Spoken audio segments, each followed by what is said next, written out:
Well, let's now discuss more about the cash crunch. The cash crunch in the country, which started a few weeks to Christmas, still persisted into the Christmas as Nigerians had to celebrate without much cash, being that cash is still king in the country. Most transactions in the country are cash dominated.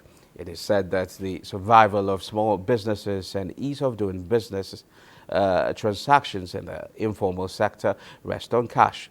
We will be looking at this unusual cash crunch today. And our guest is financial analyst Aliyu Ilias. It's good to have you with us in the studio. Thank you for having me. Okay, Mr. Ilias, you will agree with me that this is a serious problem because when you look at it at the moment, we have the cost of living crisis, and now Nigerians have to go out there and buy cash. Though the problem is not in some places, it's somehow difficult for people to access cash in some places than others. But having to go and buy cash now to pay for expensive goods, considering the inflation figure, what does that do to the economy? Right. Thank you for having me. Permit me to say happy Xmas to Nigerians, and it shall be a prosperous new year for us all. Concerning the Naira scarcity, you agree with me that since first quarter of this year, we've been get to see sign of Naira scarcity, and it was unabated because I was expecting CBN to come into action and perhaps do a jingle that will go down to the new crannies of Nigerians to educate Nigerians that do not hold this cash. However, is it real that there is a cash scarcity? I would say yes, because I actually went to really get money from my point of sales and actually pay 2,000 naira for 20,000. Like, I was just surprised. And if you go to the normal ATM machines, you discover that most of them are not dispensing cash. If you go to bank also are rationing the cash availability. They could say you can only withdraw 10,000 or 20,000, depends on the banks you go to. So this clearly shows that there is no availability of cash.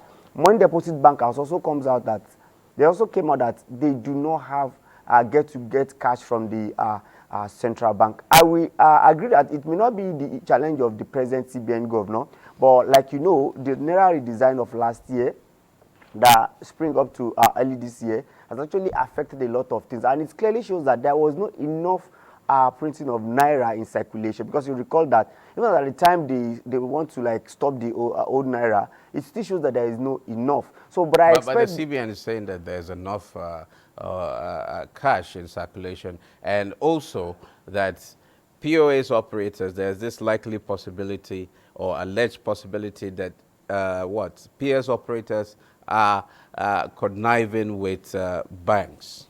Now, you agree with me that our Naira does not have speculative value compared to other currencies. So keeping it at home sometime, it's at your own maybe detriment, if you ask me. So I think if you look at it clearly, I expect CBN also to embark on engaging the mystery shoppers that will go around to really check the real issues on ground. And from the look of things, there is not enough cash. If you look, I also listened to the CBN spokesperson who said that there's about 3.4 trillion in circulation. That has to be juxtaposed with what we actually need as Nigeria, because you agree with me that most small businesses need this cash. You know, this cash inflow have a multiplier effect on businesses, because if you want to buy chicken from a chicken seller, but the person will ask you, do you know that they do have POS in the recent times? Right, I agree with the you. initial cash redesign experience they had with the cash redesign policy. That's correct, but you will also erode the value of that cash. You know, there's some petty buy you want to buy, you also need cash to do that.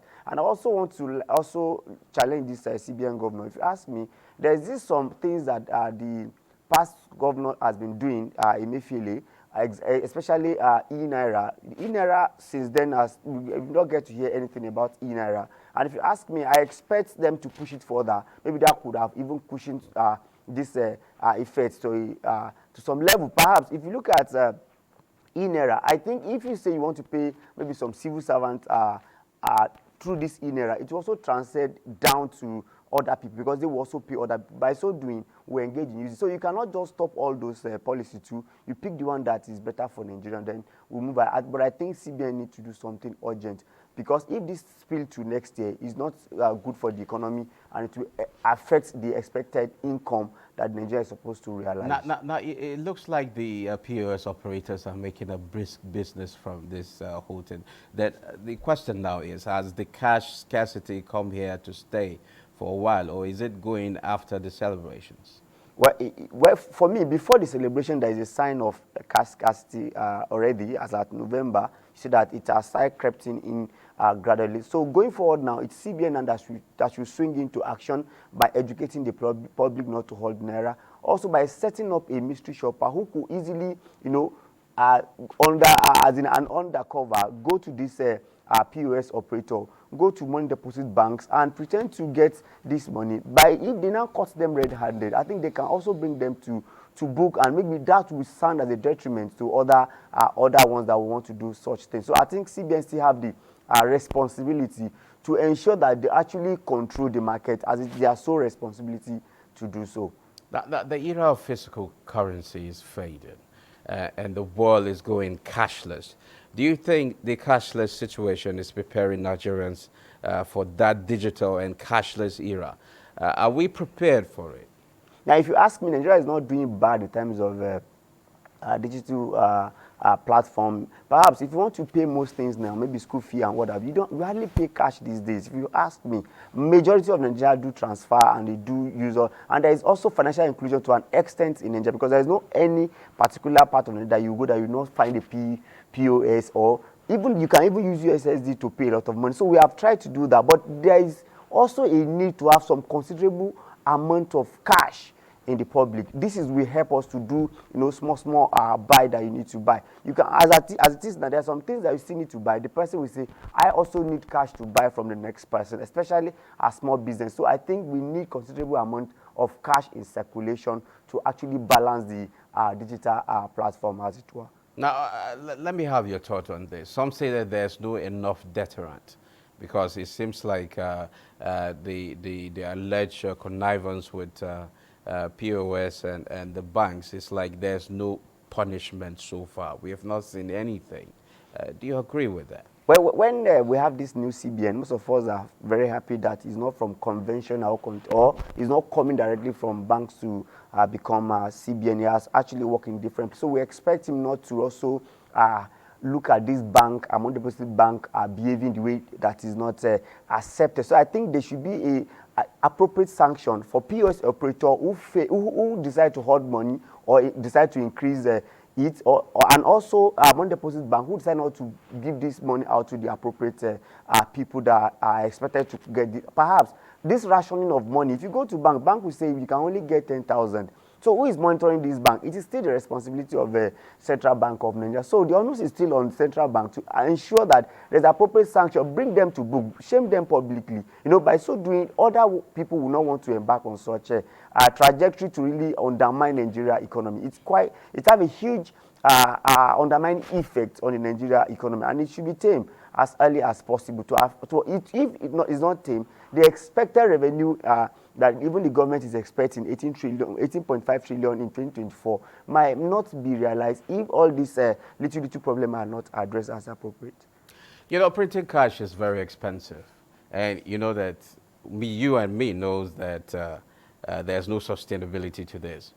What more do you think is needed for us to transition to a cashless society? This is because we already have a technology on ground, or technologies on ground. So what more is needed? Nigeria only need more encouragement to embark on deepening the using other platform to really use the money. Because I recall there's a card that CBN was also planning to bring out before the exit of Emefiele that will also help us to really achieve that cashless society. So I was expecting the CBN to also do more about that. And like I mentioned earlier, the e-naira itself, you know, I recall that there's an advert that said there want to be a kind of loan to some group of people, and they said, let this loan go through e-naira. By the time this loan go through e-naira, it will also move to the next person. If you also pay some part of salary through this e-naira, that will also help people to move to that platform. Because if you pay me, I also pay someone through that platform, and it's moved like that, like that. So I think there should be an encouragement and an enabler that will make Nigerians to want to use the, sometimes there is need for incentive at the beginning of such policy. If you give us enabling environment and an incentive, we all want to patronize. Perhaps it does not reduce the value of the money itself. So it's just an encouragement for us to move into that platform. But I assure you, most Nigerians are embracing this digital platform to transact already, and it's much more easier. Perhaps our fear again is the infrastructure. It's not good enough for you to say we should go to that platform and we are not secure. Anything that will make us not, maybe diversion of our fund or people tampering with the process, that's another problem. So you must bring infrastructure that will stand, because Nigeria is a big country. When you are providing such a platform, you also have to build it alongside security that will make Nigeria have the confidence, and Nigeria will know that they will not be at loss in the long run. So how do we carry the grassroots along? Right. It's just basic education and public enlightenment. When you enlighten people that even if you transact through this platform, it's more safe and your money is safe and it has no negative implication, people will definitely embrace. But where that you see one or two persons suffering a kind of maybe diversion, or remember some little some platform recently that online platform, there was some issues about taking their money away. If you recall, just maybe a month ago, people start having that apprehension. So such is not good for the public. We need to have an infrastructure that will ensure that people don't tamper with our transfer or our digital platform when it comes to finance. Thank you very much, Aliyu, Ilias. It's a pleasure having you in the program. Thank you for having me.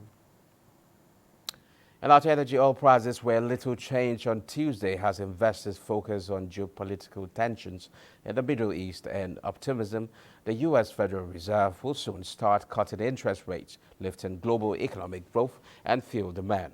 Brent crude futures fell 26 cents or 0.3% to $79.13 a barrel, while U.S. West Texas Intermediate crude was at $73.59 a barrel, up 3 cents. Trade is thin as some markets are still closed for the Boxing Day public holiday. Both benchmarks notched gains of about 3% last week after Houthi attacks on ships disrupted global shipping and trade, adding to tensions in the Middle East as the Israel-Gaza conflict waged on. On that note, let's see prices of oil and other commodities on the global markets.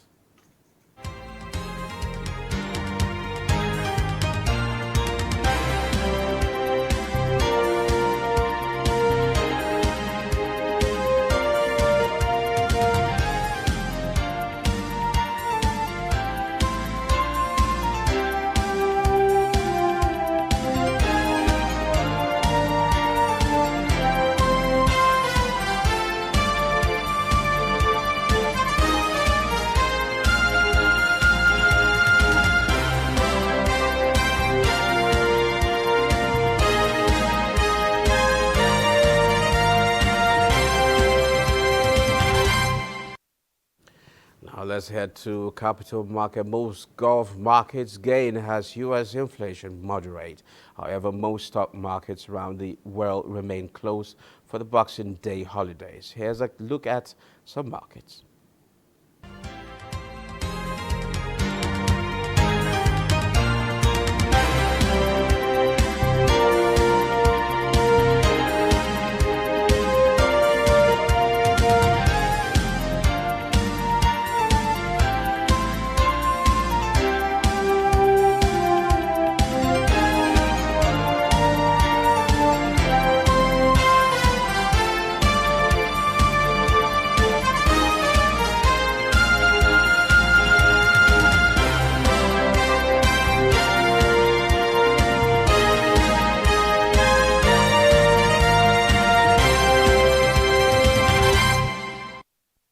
Well, that's it. This is where we end this edition of Business Express. We value your feedback, so keep the comments, observations, and suggestions coming.